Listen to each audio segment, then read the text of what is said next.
All right. Well, look, thanks again for agreeing to do this webinar.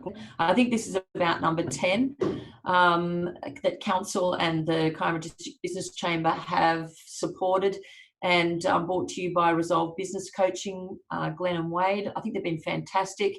I personally have gained a lot of knowledge through digital media and just learning a lot about technology, which I admit that's part of my skill set that's not a strength for me. So I thank you guys for being so professional in the way you've been delivering these sessions. And of course, for anybody that's missed any of the sessions, they're all available on Council's YouTube page. If you Google Economic Development Kiama, you'll be able to find all the recordings. And also, I know that Resolve Business Coaching have got the recordings on their website too. So without further ado, I look forward to hearing all about creating more freedom, because yeah, we could all do with a bit of that. For sure. Well, thanks, Megan. Yeah, happy to be here. I really look forward to these webinar Wednesdays. I've been calling them lately. So big shout out to yourself at the council there, Kiama Council, and to the Kiama Business Chamber for making these events possible. Welcome everyone. Hope everyone is doing really, really well on this Wednesday here in Kiama. Today we're going to be talking about creating freedom through systems. It's you know, when we talk about systems and we talk about structure and that sort of thing, it's not the sexiest thing to talk about. It's not super exciting, right? But it does lead to freedom. It does lead to you getting more time back out of your business. It opens up the possibilities for, you know, replicating that business model. It opens up the possibilities to be able to exit your business one day or to create extra revenue streams. So really, if we get this part down, it does help to create more opportunities for you in your business. So we're going to get into that today. There's a ton of content here today, so a lot of stuff to get through. You probably already know who I am by now. Hopefully you do if you've attended these webinars before. My name is Glenn Hayworth from Hayworth Guitars. Also founded Resolve Business Coaching here in Kiama, and we're in the office here today running this webinar. I'm joined today by Wade Stewart, who is going to chime in from time to time throughout the webinar, but also be here to answer some questions at the end. He's a digital marketing expert who works with me in the office here in Resolve, but also runs Atmosphere Productions too. So he's a really valuable resource who'll be jumping on today as well. So let's talk about what is in store for you guys today. We're going to talk about the power of systems in your business. That includes, so things we're going to cover are your operations manual in the business, your leadership team, your signature framework. We're going to talk about what that is. We're going to talk about your marketing assets, and Wade will be great for this part of the webinar. We're going to talk about potential revenue streams you can add to your business and effective time management, as well as your exit strategy. And really, a lot of these things are key things I've worked on in my retail business over the years, to implement an operations manual, to have a great leadership team in place, to understand what our kind of signature framework is, what our strengths are, and put that into a framework, to develop some really strong marketing assets like our social media following, you know, Instagram, Facebook, our customer database, a very strong website for our business. All these things have been key marketing assets for our business that have been really key for us and for me to be able to step out of the business in order to do things, you know, to create more time for myself and to create that freedom that we talk about. Additional revenue streams, we're going to talk about effective time management and the exit strategy too. So lots of stuff to cover today, heaps in store for you guys, tons of value in this webinar. Let's get into it. So let's talk about why systems are important. So systems and procedures in your business are going to be important to deliver a consistent experience every time. You know, customers love consistency. A great book to read, if you haven't already read it, is Michael Gerber's book, The E-Myth Revisited. He talks about that consistent experience and the power of systems. So what we're going to be talking about today relates directly to his book. And it was one that I read many years ago. It's a really great book for small business owners. That's Michael Gerber's book, The E-Myth Revisited. A really great book to read up on systems. He talks about a couple of things, and where he talks about 3 different roles you need in every business. And one is the artist, so the person who's the technician who actually does the trade or the skill. But then you also need to be able to be a manager, leader, and you also need to be able to be an entrepreneur or visionary in order to get creative and find ways to bring new customers in. But the other key thing I took from his book is that, customers love consistency. He talks about going into a barber to get a haircut, but every time that experience wasn't consistent. It was different every time. And therefore he ended up leaving and going somewhere else because he wanted that consistency. He wanted to know the experience he was going to get. He wanted to know it was going to be the same experience every time, and he couldn't get that, so he left. So consistency is the key here, and this is what systems can help to provide for your business. It can also be a great way to help train your team by having your procedures documented, by having your systems down in an operations manual. You can train your team more effectively. You can remove yourself more from the day-to-day and have less people, like I'm sure with, if you run your own business, like a lot of you guys do in this webinar, that people call you when things go wrong, right? You're probably the person who gets called. You're probably the person who gets asked, how do I do this? How do I do that? Having systems and procedures in your business can help to remove you from that, from the day-to-day. It can help set up a replicable model in your business to, if you want to expand your business, to grow your business, to open that, that extra store or that extra location, but also to add extra revenue streams in your business and to provide, to really add some value to your business as a saleable asset as well. So a lot of benefits to systems. So I hope you're all on board with that. So where do I start with systems? Where do we start? Well, we're going to start by talking about your operations manual. So documenting procedures, documenting your systems, and incorporating them into an operations manual. Let's dive into that. We use Google Docs, but a shared document where people can jump on and see it. Your team can jump on and see it, and you can edit it. Is what we do. So let's talk about the operations manual. So look, this is really the place where you're going to keep all of your systems and procedures in the one place. It makes it accessible for your staff, and it's the key here is to really work on improving each process. So as you document your procedures, in our business, for example, we have a sales process that we go through with our team. What's our 5-step sales process? Where as soon as a customer comes into the store, how is that customer handled? How do we guide them through the sales process? We have the first step to build rapport with the customer. Second step is to ask questions to identify a need, what they're looking for. Third step is to match what we've got with their need, right? Provide some options for them. Fourth step is to sell the value, to talk up the value. Why is that product valuable? Why would they buy from us? What's our offer that we can give to them, in terms of free guitar servicing and things like that. And number 5 is to ask if they would like to proceed with the sale. So that's our sales process. That's documented in our operations manual. That's just one example of a system in our operations manual. So it starts by just documenting these key procedures in your business, the things that you do every day, that your staff do every day. Starting to write them down and keeping them in the one place in your operations manual is how we start to incorporate systems in your business. So just an example, here's just a quick screenshot of our operations manual. You can see this is Hayward Guitars Proprietary Limited Operations Manual, Policies and Procedures. It's got our table of contents there. It's got some policies and procedures we've got for our staff to follow. General info, our vision, our mission statement. We're going to talk about some of these things now and what your operations manual needs to include.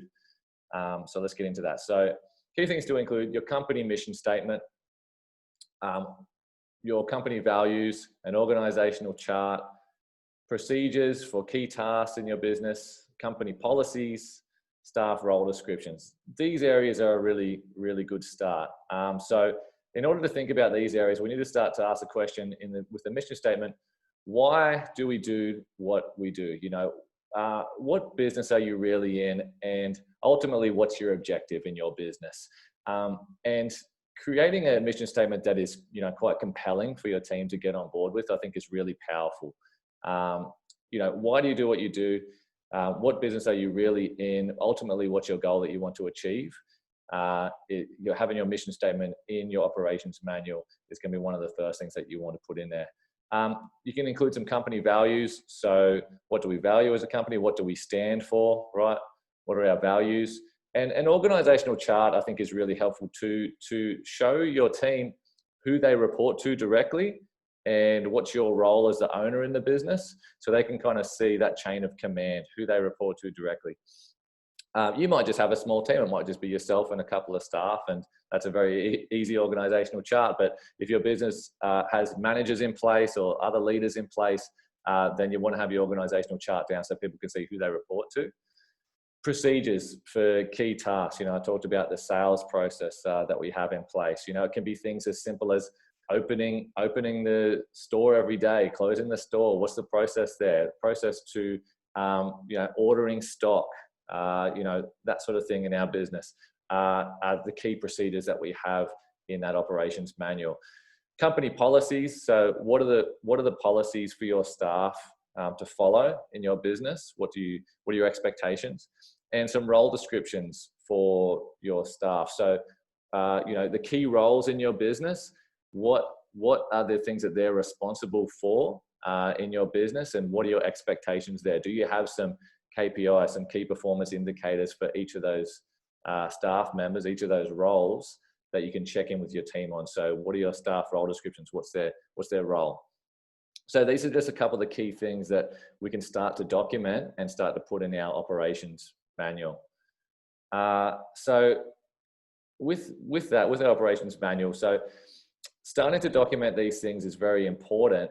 But the other thing that we need to start to look at is who is going to be your leadership team, or who is your leadership team in your business. This is an important part in order to help yourself sort of take that step back as the owner to reclaim some of that time and freedom, is to establish a leadership team. So who can you delegate some of your tasks to? And I put here, are you willing to let go of the reins? Look, this is a really tough one for a lot of business owners. Our business, a lot of the time, it's our baby, right? We don't want anyone else to I guess, risk our reputation, with our customers, with our suppliers, by passing on the reins to someone else in our business if we don't think what they're going to do is the job as good as we are. But look, the key here is, without our leadership team, you will always be needed in your business. So we do have to be willing to leverage to your team and to just trust, right? So I put there too, are you willing to give up perfectionism for your freedom? So look, your team are not going to do the job exactly the same way that you would, right? Hopefully they might do it better, but a lot of the time they're not going to do the job exactly the same as you would. So a lot of the time we have to be willing to trust our team and to trust them to do the job 80, 90% of the way there, and then we can coach them the other way to get there. So look, one of the things I think we have to give up is trying to be perfectionists in our business. In order to give ourselves that time back, to give ourselves that freedom, we have to give up the reins a little bit and avoid being a perfectionist. This is something that I had to get over, and I feel like I'm getting better at, is letting go of the reins and trusting my team and knowing, look, you know what? I could possibly do a better job in this area, right? But my time and my freedom is more important to me than having that job done perfectly, right? I'm tolerating that job to get done maybe 90% of the way there, and I can still coach them the rest of the way, right, during that process. But I'm willing to tolerate that so I can get that time back, because that time is more important to me. Time is one of the most valuable resources. So I'm willing to tolerate that and to train them the rest of the way so I can get that time back. So are you willing to let go of the reins in your business? Do you need to work on that trust a little bit more in order to delegate some of these key tasks to free up yourself? What do you currently do that you do not enjoy in your business? What's some of the things that you can pass on? What are some of the things that frustrate you, that you don't enjoy, that maybe you can pass on to your team? Because there's going to be certain things obviously in your business that only you can do, right? There's some high level things in your business that only you can do. And what are the things that you're doing right now that you can delegate, that you can pass on? Hopefully you're starting to think of them now as we're talking about them, but if not, I encourage you to start to think about what are some jobs in your business, what are some tasks that you handle every day that you can start to pass on to your team, and who can you leverage them to, who maybe might be better suited to that role in your business rather than you. And I put there to become so busy working on your business that you need help from someone working in your business to running the day-to-day. So we want to get really into the habit of working on our business rather than in our business. That's another great line that Michael Gerber talks about in the E-Myth book that I mentioned earlier, is we want to work on our business rather than in it where we can. Now, do we get to work on our business all the time? Is that realistic? Well, a lot of the time, no. A lot of the time we're going to have to be in our business too, but we want to make sure we're scheduling that time and giving ourselves that freedom to step out and to work on the business from a new perspective rather than in it all the time. So your leadership team, a crucial part in setting up your systems and in order to giving yourself that freedom, giving yourself that time. So who's your leadership team? Who can you delegate some of those day-to-day responsibilities that you have to them, and tolerate them not doing a perfect job, but coaching them the rest of the way there. Let's talk about something called your signature framework. This is something, your signature framework is your process from taking your customers from the problem they're experiencing to the solution, right? I talked about it before. Our sales process in our business is really how we get our customers from the problem they're experiencing to their solution. We have a 5-step sales process that we have. With the coaching, I have a 7-step resolve framework where we take our clients through their target market and their offer, building the online framework, generating leads, converting leads to customers, taking those customers and having them in a customer database that we can remarket to, cash flow, and systems. So that's our framework. The Dollar Shave Club is a great example of a business who has a key framework. If you go on their website, you'll see there's a process that you can go through on their website in order to go from looking for a razor or a shaver, right? You can go on there and it takes you through the process of what you're looking for, how to find it, and then getting to the solution. So depending on what sort of business you're in, this is going to be more relevant to some businesses who really need that structure, who really need to show their customers how they go from point A to point B. But start to consider, is your business the type of business that needs that framework?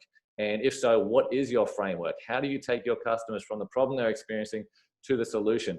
Now, the reason that this is important, particularly for systems, is because you want to have a set framework. And here's another great resource for you guys too, is a great book or an audio book is called Built to Sell. It's by Mike Michalowicz, I think his name is. The book's called Built to Sell.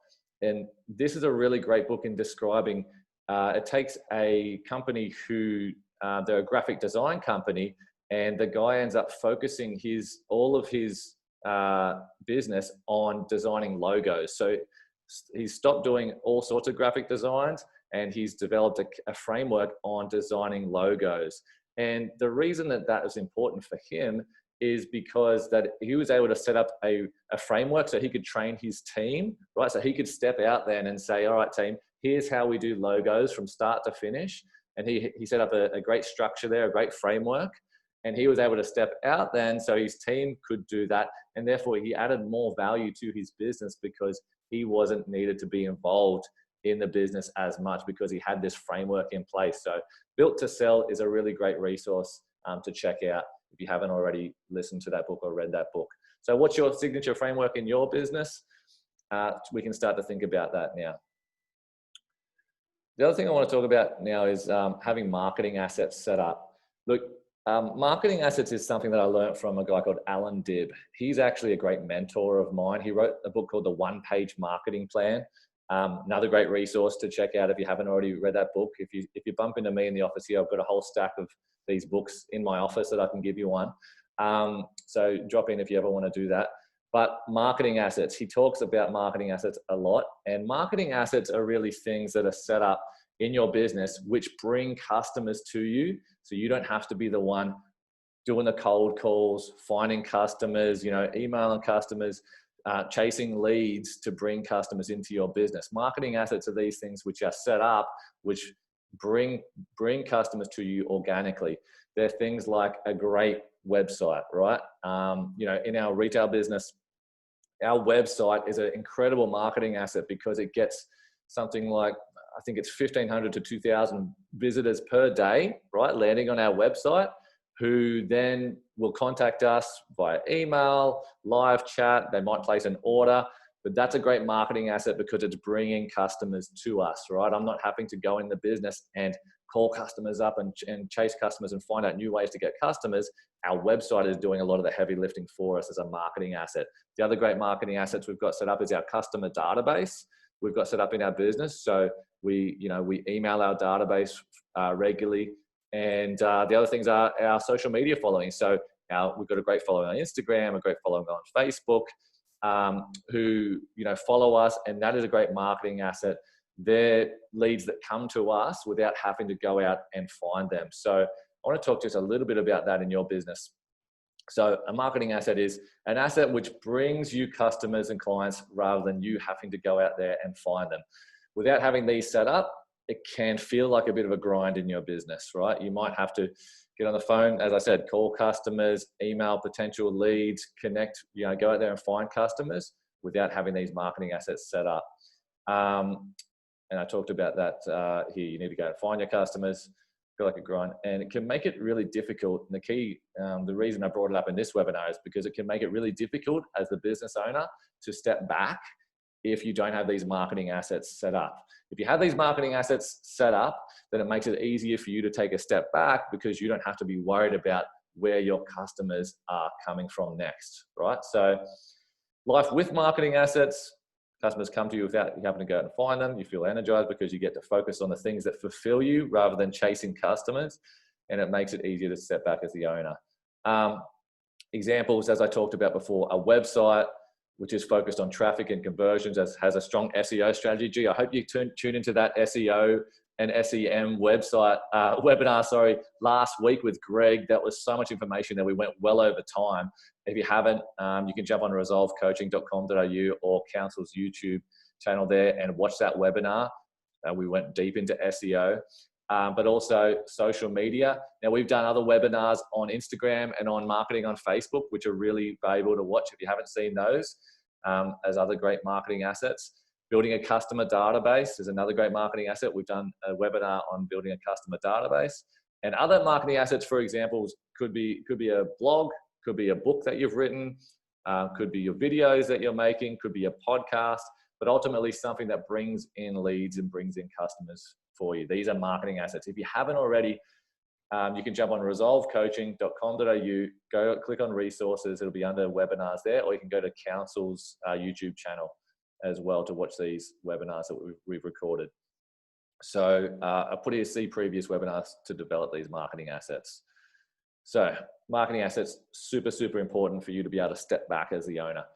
Additional revenue streams. Look, this is where things get really exciting. If we've set up our operations manual and we have our procedures documented, right? If we've set up our leadership team so that they take care of a lot of the day-to-day operations in our business, and if we set up these marketing assets, then hopefully your time is freed up enough to start to get more creative and think, how can I bring in more business in the form of an additional revenue stream?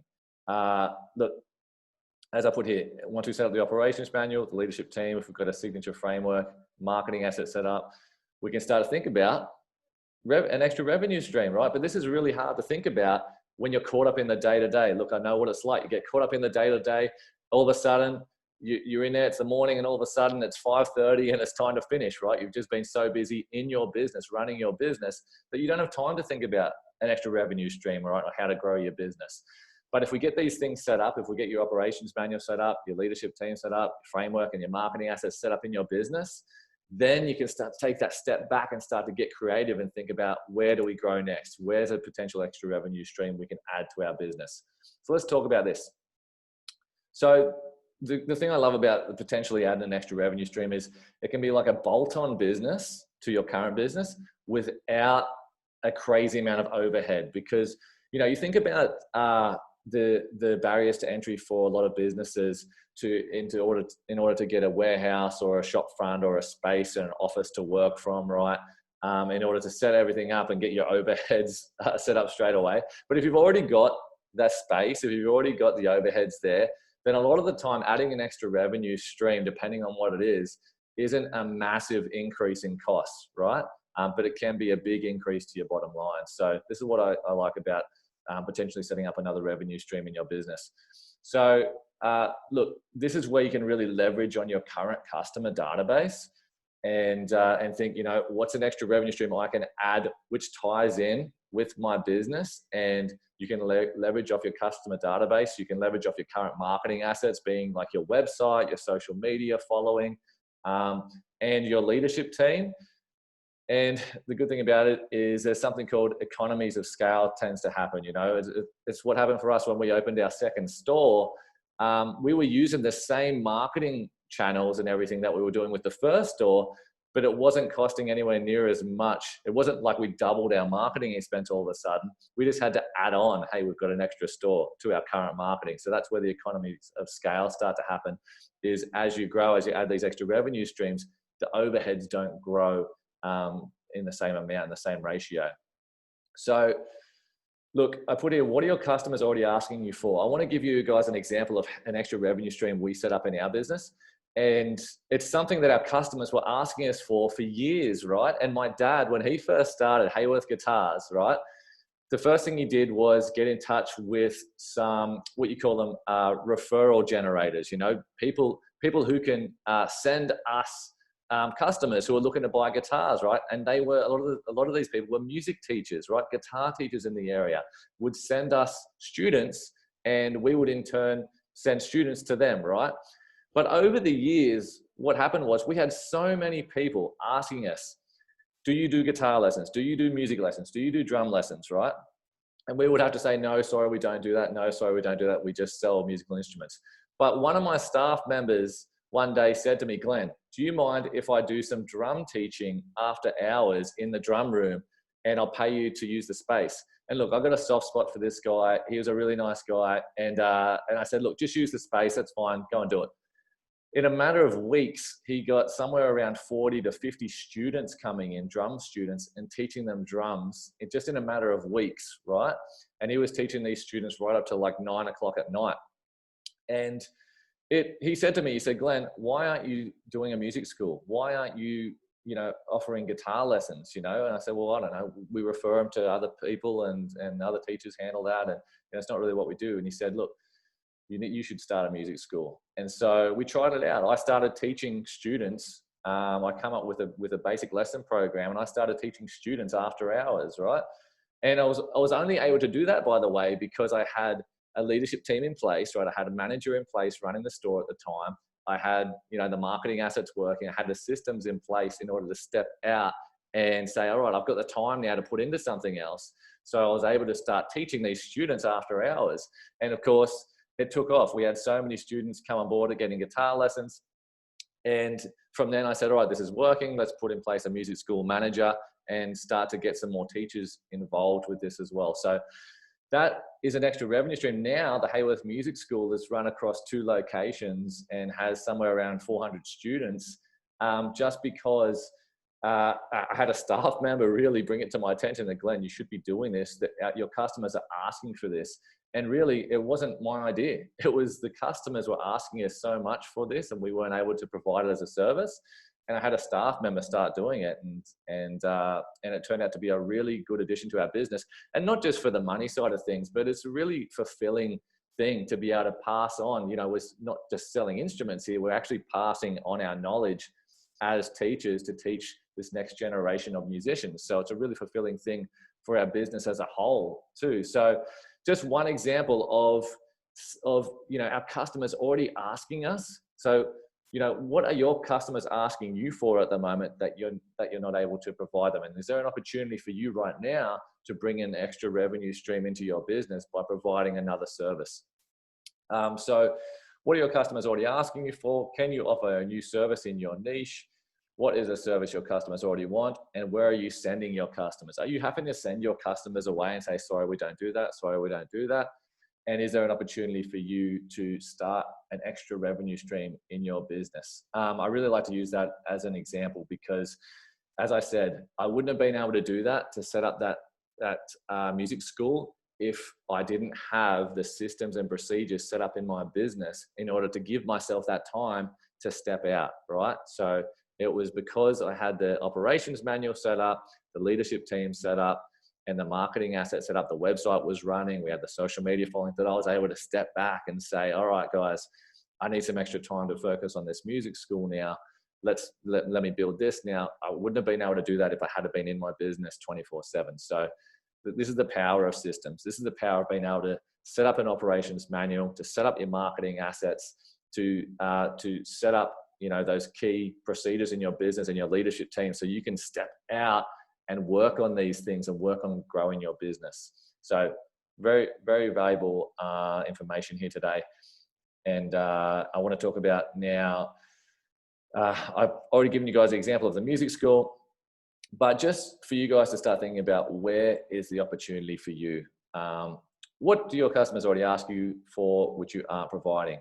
And is there something that, what's holding you back? Look, for us, what was holding me back, you know, my dad has been an awesome mentor for me over the years. And a lot of times I listen to his advice and it's great. But a lot of the times I have to say, you know what, Dad, I love you. Thanks for your advice, but I'm going to do this, because he was saying to me, look, Glenn, don't do the music school, because you'll upset all the guitar teachers that we send business to. All right. You'll upset them. And it got to the point where I had to say, look, Dad, I know I'm going to communicate with the guitar teachers what we're doing. I'm going to tell them. But at the end of the day, we have to make this decision for our business to move forward. This is something that we need to do. So that was something that held us back for a long time. We were worried about what a lot of music teachers would think, and would think that we're trying to steal their business, which wasn't the case. We just wanted to start offering that as a service. And in fact, we offered a lot of the music teachers and guitar teachers to come on board. And some of them actually come on board with us as teachers in our music school. But that was something that really held us back from doing this for a long time. So is there anything that's holding you back from taking the next step and adding that extra revenue stream in your business? I want to talk about time management. Look, this being able to step out and give yourself more free time won't happen unless we really get down to the nitty-gritty of your time management. Look, I put here, it's the most precious resource, and it really is. I talked about it earlier in the webinar. Time is your most precious resource. And it's important for us as business owners to get into that flow state and try and stay in that state as long as possible. Because it's really the only way that we're going to get free, right? Is to get into that flow state and prioritize our tasks. That's what I want to talk about right now, is how we're going to prioritize our most precious resource. So a couple of questions. Do you plan your week ahead of time? Do you sit down on a Sunday and say, all right, here's my plan here's my priorities for the week. Here's where I'm going to handle them.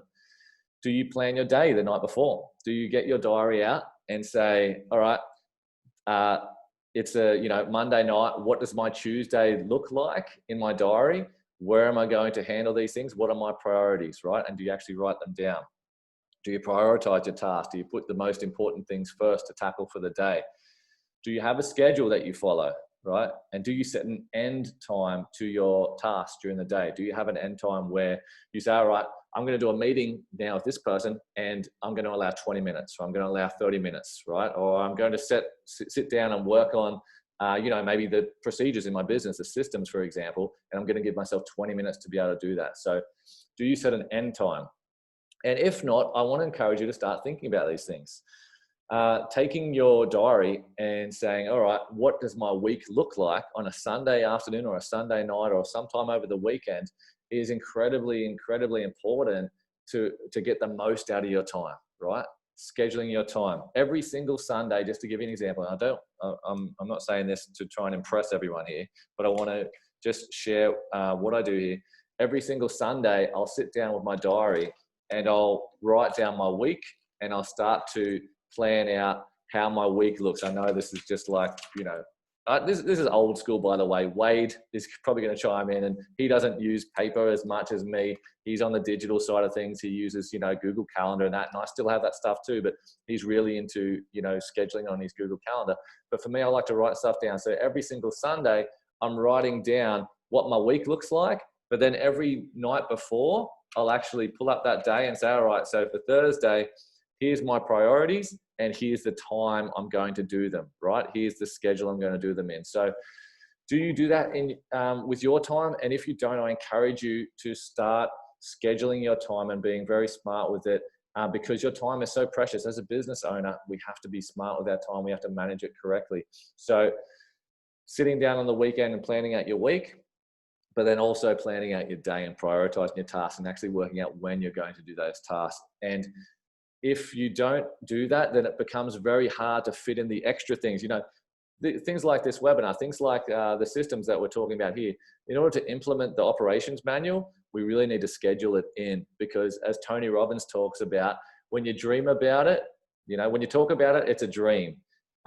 When you plan it, it becomes possible. But when you schedule it, that's when it becomes real. So when it's actually scheduled in your diary or in your calendar, right, that's when it becomes real. So we got to actually take the information here from this webinar, for example, and schedule it. When are you going to find the time? When are you going to make the time, to work on your operations manual? When are you going to make the time to sit down with your leadership team and work out the roles of your leadership team, So this is what I wanted to talk about today. Your time is very, very important. Let's make sure you're getting the absolute most out of your week and the most out of your day. 3 things to think about when things come up. Is this task essential? Is this task important? Or is this task urgent? Ultimately, if something comes up, what I mean by urgent is, let's say my phone starts ringing right now. I'm in the middle of a webinar, right? An important webinar with you guys, and my phone starts ringing right now. Am I going to answer that phone? No, but it's urgent, right? It's ringing, it's right there, it requires my attention right now, but I'm not going to answer it because it's not as important as what I'm doing right now. It's a good example of how we need to prioritize urgent things last, unless they are important as well. If that was an emergency and something happened with my little boy who's in preschool today, then yeah, I probably need to handle that. But if it's just something that's urgent and not important, we actually need to prioritize that last. We need to make sure we're prioritizing first things first, and that is essential things that are urgent and important. And then we can work on the important things, and then we can leave on the urgent things till last. The reason I say that is because we always have things that come up in our day, right? As business owners, businesses are nothing but problems some days, right? We have to be very creative and very strategic and think on our feet on how to solve problems, right? But as we go about our day, as we go about working on our schedule, things come up, right? Things come up that are urgent, but we need to decide, is this urgent and important? Is this something that I need to handle right now? Or is it just urgent, and can it actually just wait? Or can I delegate that task to one of my leadership team so I can continue to work on the things that are actually important, right? So prioritizing your tasks into these 3 things. So if something comes up, I want to encourage you to think about, is this urgent? Is this important? Or is this urgent and important? And ranking them into those 3 categories. I'll put there, yeah, urgent and important, that's an emergency, right? That needs handling quickly. Important is something that needs to take that second priority. And then 3rd is urgent. A phone ringing, something coming up that might seem like an urgent thing. A staff member comes to you with something that needs handling. Look, does that need handling right now? Or can it wait? Or can someone else handle that for you so you can continue focusing on those important things? Because as I talked about, as a business owner, there's going to be things that only you can do, right, in your business. There's certain things that only you can do in your business that you need to be focusing on those most important things so you can leave those urgent things which aren't important to someone else, right? I just wanted to bring that up today because in order to get our time back and create that freedom, this was an important step. There we go. So 80-20. If you haven't heard of the 80-20 principle, I'm sure a lot of you have heard this before. Pareto's principle. He designed this principle a long, long time ago. I don't know, something like 100 years ago or more. Basically, it says that 80% of your output is from 20% of your input, right? So often, and it's not an exact science, but usually within a couple of points here, this is pretty much on the money. You'll find if you find, if you look at your business, often 80% of your business, 80% of your revenue comes from 20% of your customers. 80% of your business often will come from 20% of your marketing efforts. So this is what this principle talks about. 80% of your output is from 20% of your input. So this is really, the reason I talk about this now is focusing on the tasks that you do best and delegate the rest. So thinking about your time, where do you get the biggest results? So as I talked about, there's certain things in your business that only you can handle, that only you need to focus on. And where do you need to maximize your time? So in those areas. So for myself, I know that I get the best results when I actually sit down with my leadership team. If I'm not making the time to sit down with my leadership team and talk about our goals and where we're going and the action items that need to happen to get us there, then I'm wasting my time. I need to be spending time with my leadership team. I need to be spending time on my marketing in my business. And these are the areas that are my biggest strengths. So where are your biggest strengths? Where do you need to be spending most of your time in your business? And I encourage you to find that out and to spend that time there and to delegate the rest to your team. Okay, so finally today I want to talk about your exit strategy. Now, some people think when we talk about this, they think, well, I don't want to exit my business yet. And that's okay. But one day we're all going to have to exit our businesses one way or the other, right? It's going to happen. It just depends on how that's going to look, how that's going to happen.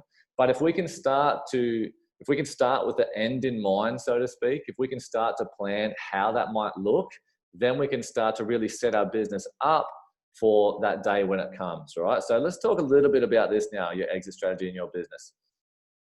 So we all have to exit our business one day, right? So let's begin with the end in mind here.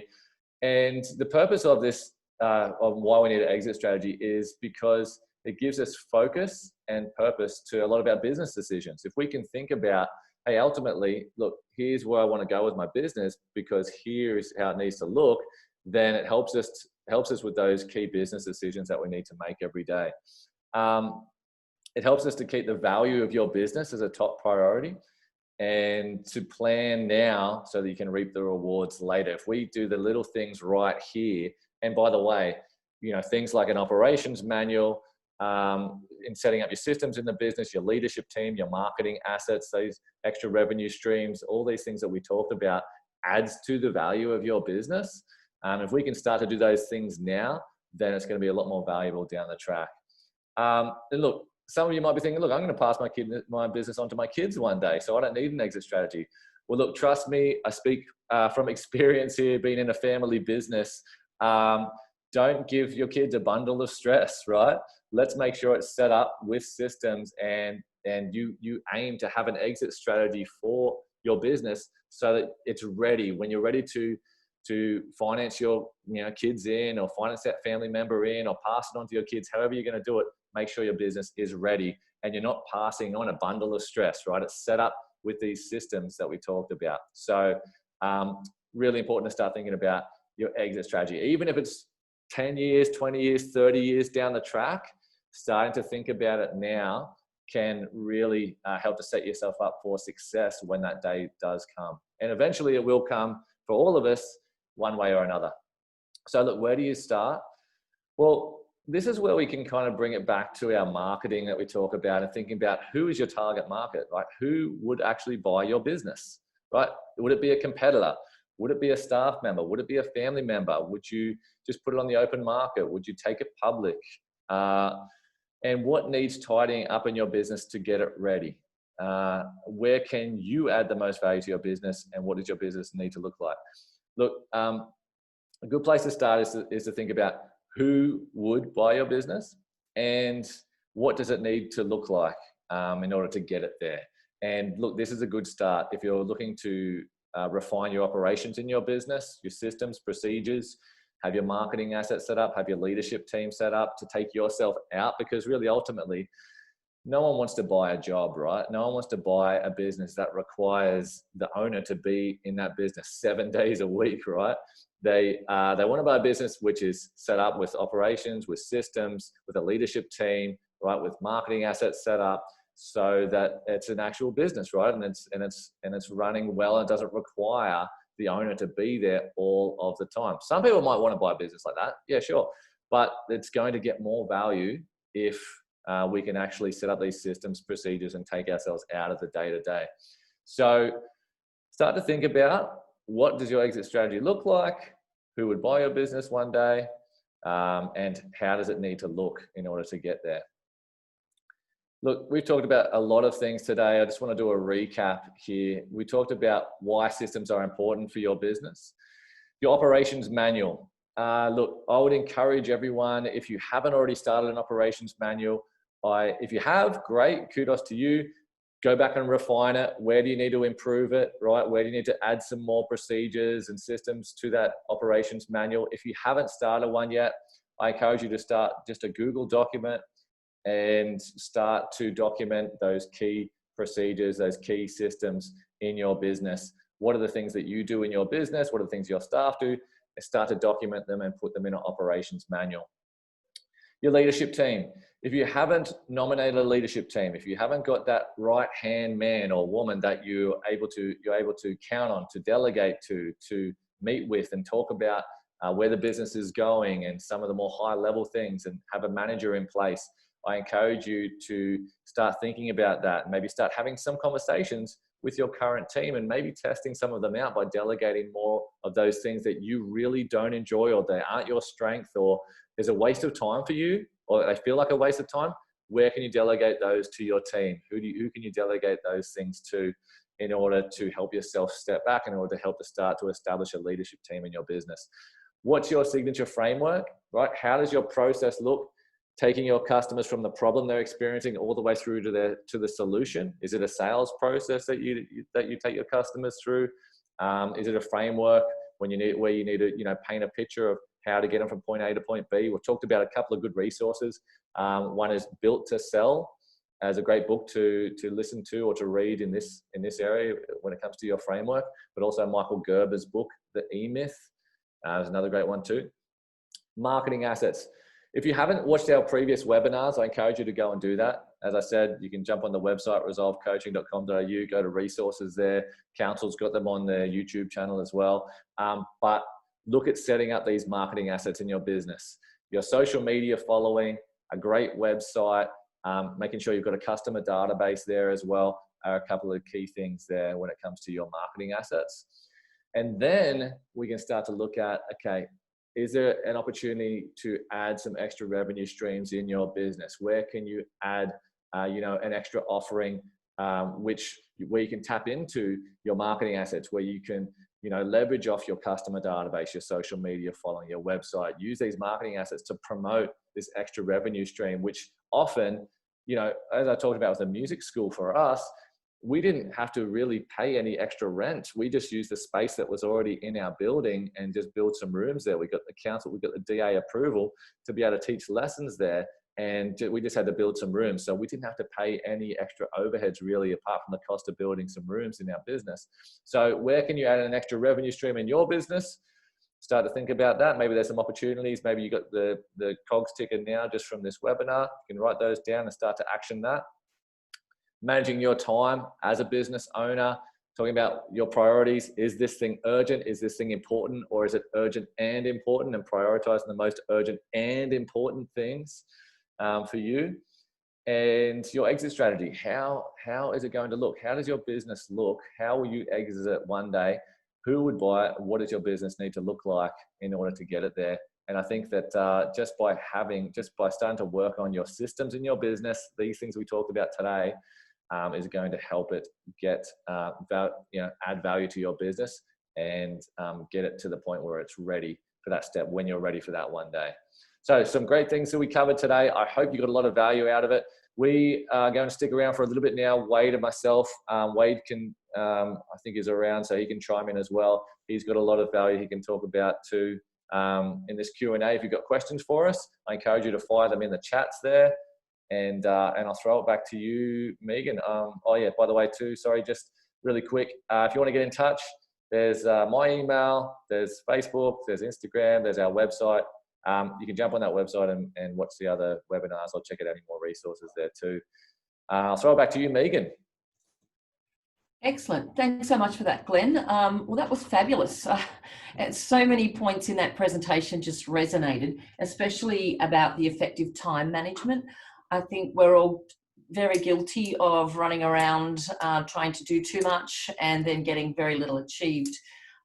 Personally, I like to turn off the notifications on my email Yeah. because it's just such a distraction. You're in the middle of doing something and then you hear an email come in, so you stop, you have a look. It's just being disciplined enough not to check that all the time. Do you have any other, on that time management, do you have any other tips for time management and effective time management skills? That was a great point you made about notifications. I have all my notifications basically turned off. The only thing that comes up is an appointment that I might have. But I think that's a really good point. I think, look, it's good. It's a good chance to bring Wade in on this, because Wade is one of the busiest guys that I know.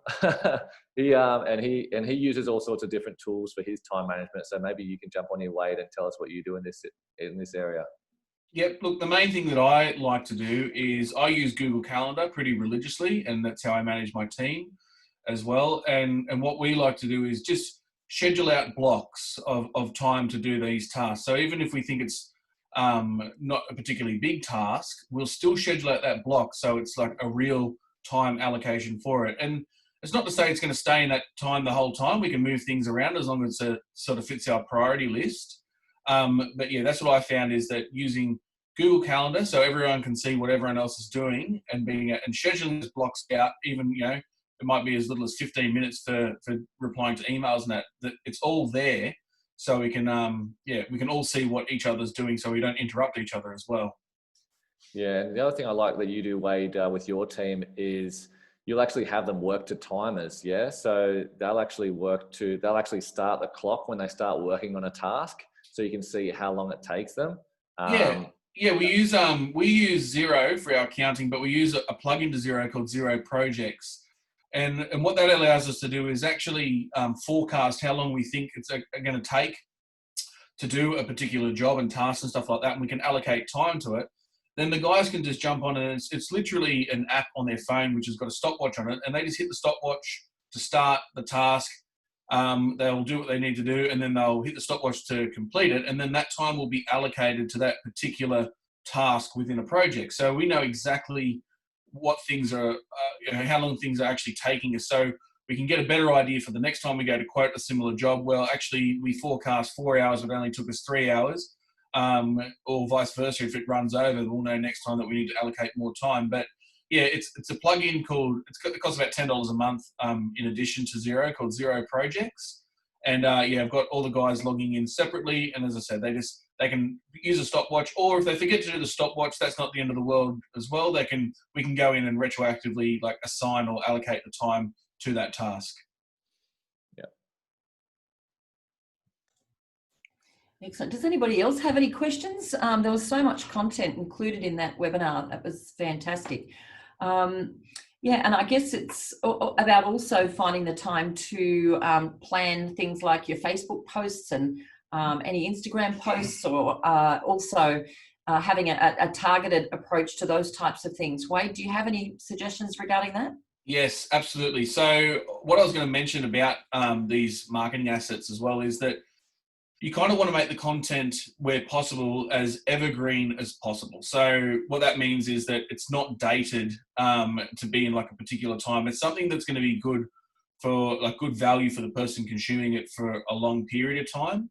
Then off the back of that evergreen content, we can set up like an automated sort of sales funnel. So we can have it so it's almost like turning on a light switch. We have that content. When we want to try to generate some more leads and stuff, we click go on the Facebook ads, and we have them, directed back to the website, which eventually will lead to a sign-up form, and then an automated email sequence off the back of it. So it's all about setting up those like automated assets to make it easy, so you're not the one who has to get in there individually and reply to emails and stuff like that, because a lot of the time the initial sort of contact's going to be pretty much the same answers every time.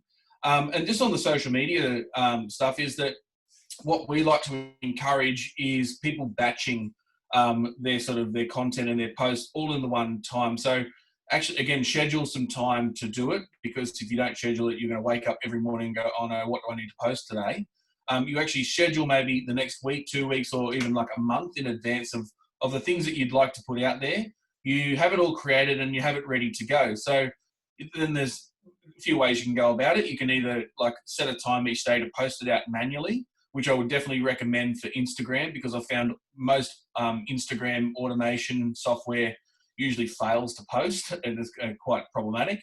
But the other thing is that you can then use things like Hootsuite for Facebook to schedule posts and have them simply go out at consistent times. And you know they're going to go out, and you're the one who created it, so you should have a good idea of what the content actually is. And then all you need to do is focus in on engaging with that content once it's out there. It's not a task that you have to wake up every morning and go, oh no, what am I going to post? I don't know what to do, and spend half an hour wasting time thinking about what you're going to post. If you can sort of get into a bit of a zone and do it all at the one time, as I said, what we like to do is try to encourage people to do it, you know, up to like a month in advance, and always have like 2 weeks of content in the bank ready to go. And that stuff, again, evergreen by nature, which means it wouldn't really matter when you posted it. It's still going to be valuable to your community.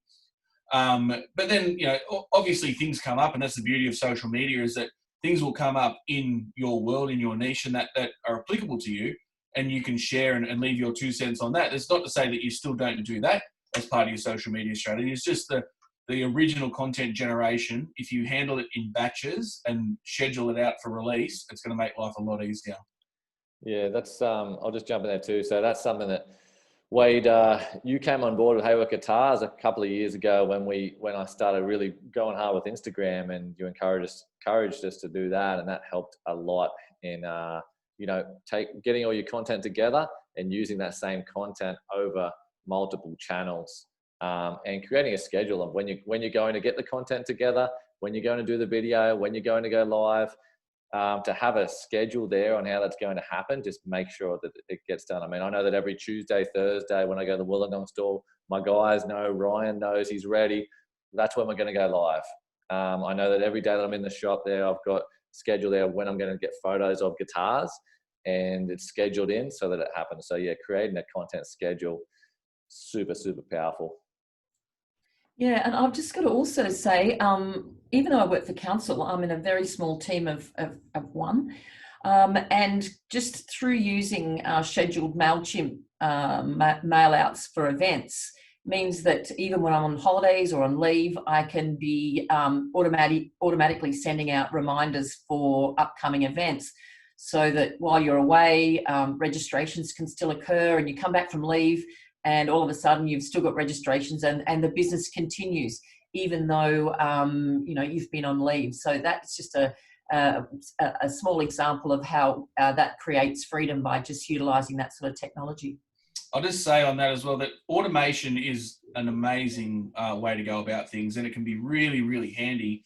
But what I encourage is that you really test it quite thoroughly when you start with the automation, because misfires can actually do damage to your business if you're putting out the wrong thing at the wrong time, especially, you know, in context of like world events and whatever's going on. So while automation is an amazing and effective way to handle these things and, you know, take a lot of the heavy lifting out of it, you still to a degree need to be on top of it and make sure it's firing at the right times and that it's still relevant.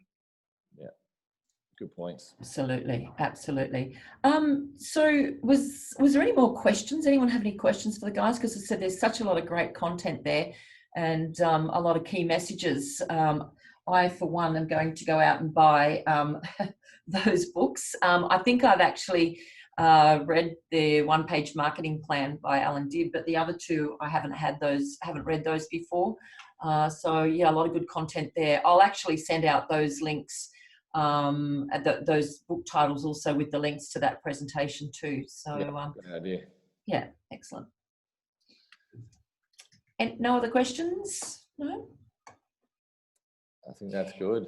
Okay. I think those books will provide a lot of value to some extra resources, but also to jump on and find out those, check out those other webinars that we've done too, guys. I think that'll provide a lot of value for you there as well.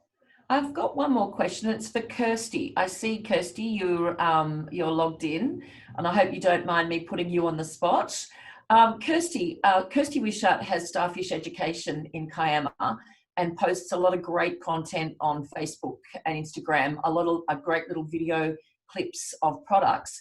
Do you specifically schedule your posts, Kirsty, and how do you actually decide what to show when? Oh, you're going to turn your microphone, you're mute. Let me see. Unmute. Can you hear me now? Yes, that's better. Yep. Yeah, so Billy, my son, he lives overseas and he runs a lot of what we call the back end of our business. He runs the Instagram, and he definitely schedules, because our Instagram is very different to our Facebook, our content-wise. And there's certain things that he does, like Thursdays with Reeve, which is our grandson playing with some of the products or whatever. So there's certain things that he does so that our followers get, I guess, almost like what you were talking about, Glenn, with consistency. They know what to expect. They start looking. We hear people saying they can't wait for Thursdays to see what Reeve's going to be up to and all that sort of stuff. So we schedule Instagram. Stories, it's just whatever is happening in the shop at the time, because we're always getting new stock.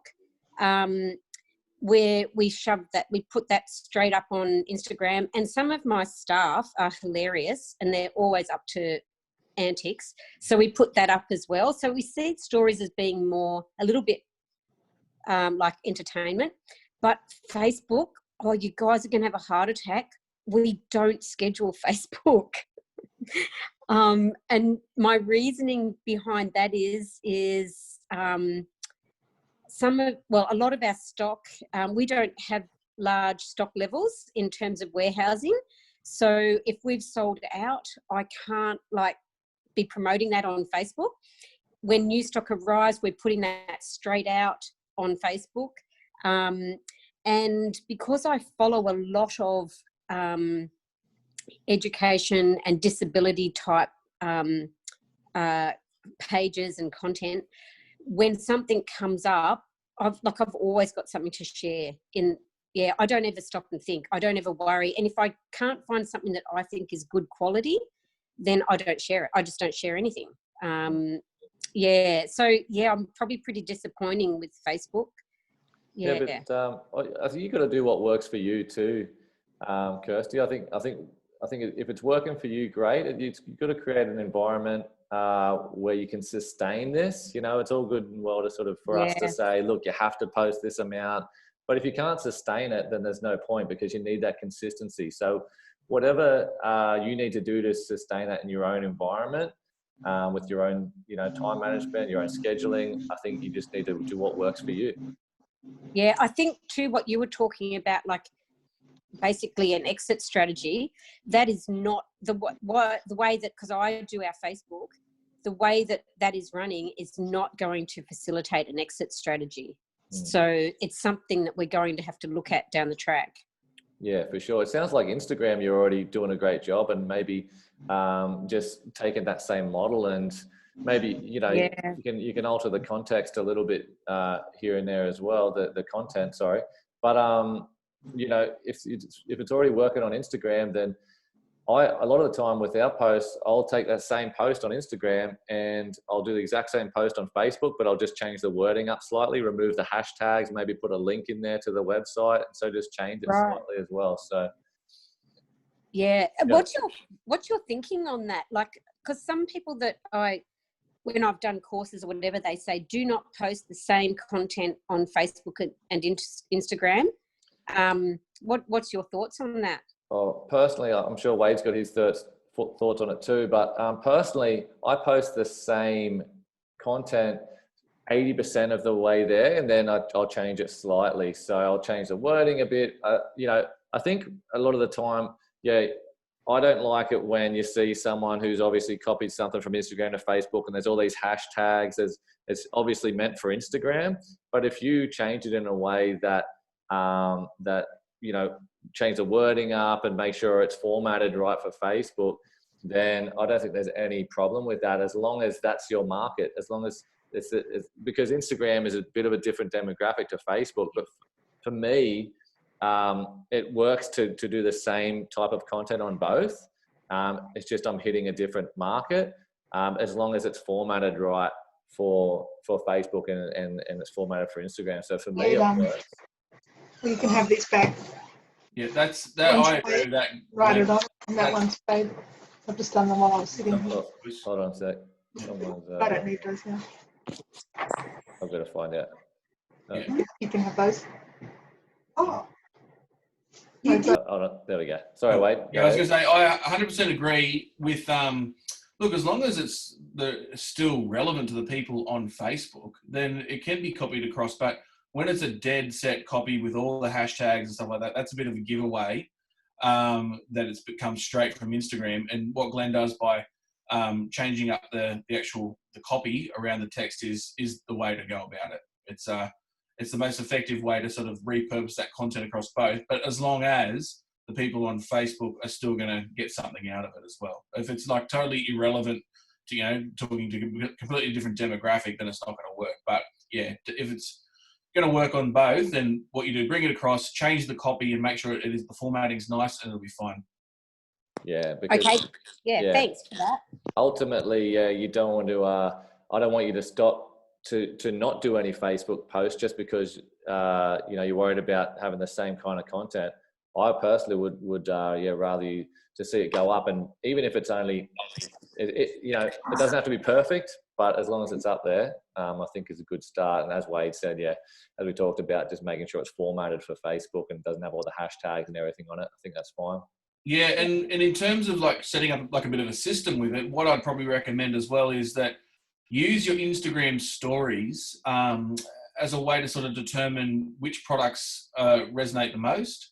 So keep doing the stories, keep doing them all the time because it's a really good thing as things come into the shop. But there should be some outliers every so often where one went really well and it was really popular. Then, all right, take all those outliers and then that's going to form our next lot of evergreen content that we're going to use because this is what people actually want to see.